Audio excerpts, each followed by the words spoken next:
يعني بالله هي الأمسية اللي حضرناها بشوي بتسميها أمسية؟ يعني بس لأنها صارت بالمنتدى تبعنا بدك تشرع سكاكينك النقدية ضدها؟ بس يا أخي انتوا طول عمركم هيك، يعني عفنتوا بالمكاتب بالكوريدورات. يا سيدي وانتوا بحياتكم ما رح تتغيروا، يعني بتضلكم واقفين على شعرة لتنقوا. لك أنا بس بدي أفهم شو اللي عاجبك بهالأمسية المعتة؟ وأنا بس بدي أعرف ليش كل هالقد أنت متحمس وقاعد عم تسلخ ملاحظات طول الوقت على الأجندة تبعك؟ والله فرجيني شو كتبت.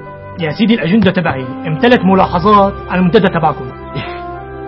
يعني والله اللي بيسمعك عم تحكي بيفكر انه المنتدى تبعكم نازل من السماء. الأجندة تبعي ما عاد في محل تحط نقطة من كتر الملاحظات اللي عليكم. والله جد؟ ايه والله. يشرف فرجينا.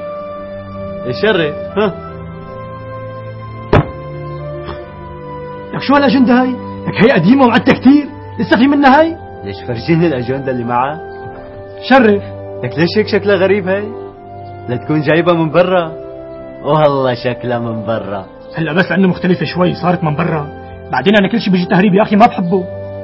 أصلا الحبر تبعي ما بيعلق عليها أبدا. لك والله وأنا مثل حكايتك، يعني الأجندات اللي عم تجي من برا ما عم حبها يا زلمة، لك ثقيلة كتير ثقيلة. أنت من وين جايبها؟ من سوق الورق من على البسطة. ليش أنت من وين كشا؟ لك أنا الزلمة اللي بوقف على السوق على الزاوية كمان من سوق الورق. إيه خلص معناتها ما في هم، أنا حاطط رجلي بمي بارد. وأنا كمان حاطط رجلي بمي بارد. أخ